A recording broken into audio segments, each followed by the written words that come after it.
With Super Bowl 46 in Indianapolis in 2012, we were center stage. All eyes were on Indiana.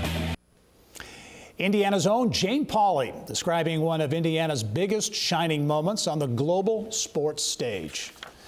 Well, it has been a decade since Indianapolis hosted the NFL's crown jewel. And next, we recall that momentous occasion with the leader of that unprecedented effort as we go inside Indiana sports with Bill Benner. Bill. Gary, thanks. 5 years of planning, 8,000 volunteers and staff, unmatched ingenuity, and yes, some unlikely good weather led to one of the, if not the most Super Bowls in history, certainly one of the best. And today we're joined by the person who served as president of the Super Bowl host committee, Allison Melangton, for a look back and perhaps a look ahead to the possibility of doing it all over again. And we welcome Allison, who now serves as senior vice president for Penske Entertainment. Allison, thanks for being with us. Thank you for having me. Well, it's hard to believe it's been 10 years, but as we recall that week and everything that led up to it, 5 years of preparation, it really, in retrospective, couldn't have gone off any better. You know, it was an absolutely fabulous 10 days. And, you know, we debated on and on, should we keep it to 5 days or should we extend it, make it the longest Super Bowl experience ever? We went with the 10 days. We were blessed with the weather. We were able to entertain over 1 million people in downtown in that period, and everything went really well. You put out some information on Facebook today, 1.1 million visitors to the village. I mentioned 8,000 volunteers, 150,000 volunteer hours, and so many interesting touches. The zip line, I mean, everybody remembers the zip line. Super scarves, I believe you have. I do. I have my super scarf right here. Super scarf. Youth initiatives, the Chase Near East Side legacy. It was again, as we always do, far more than just a football game. Yeah, our focus from day one, when we went after the Super Bowl, from a leadership perspective, we said this is way bigger than the game. The NFL will actually be able to control everything that happens on the field, and we've got to make this different for Indiana and Indianapolis and make it a differentiator for this city and this state, that people will always remember the things that really mattered, the things that carry on in legacies, the way it impacts people. Certainly it had a huge economic impact.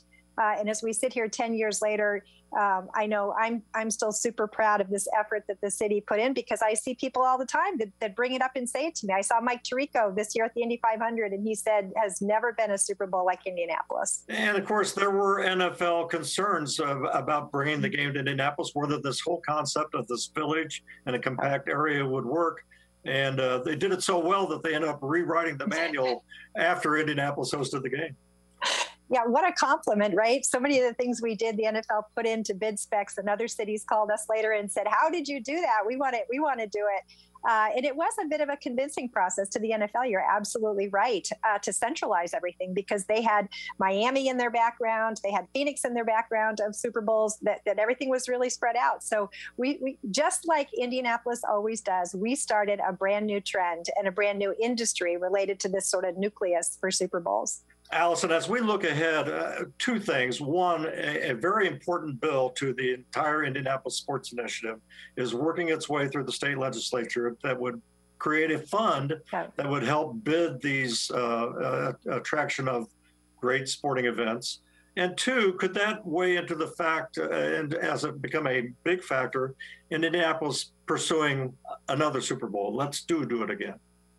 Yes, absolutely. This is an important advancement for us, and I know it's going to go well for us. But the market is competitive across the country. Indianapolis started the first sports commission in 1979, and now there's over 500 of them. This is big business. This is competitive, and to get a bill like this pushed through is going to be very, very good for us going in the future for other events, and then certainly if we look at another Super Bowl, it's going to be very important.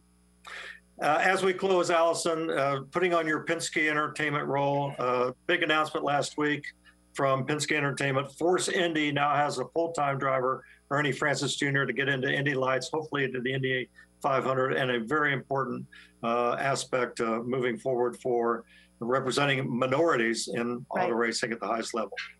Yeah, this was an important initiative for us with Roger Penske and Penske Entertainment under our Race for Equality and Change banner. Ernie is going to be a fabulous driver. They're moving up to Indy Lights this year with the goal in the next couple of years to get Force Indy, the name of the team, into the Indy 500. So it's a great advancement for us, and we're really excited for Ernie.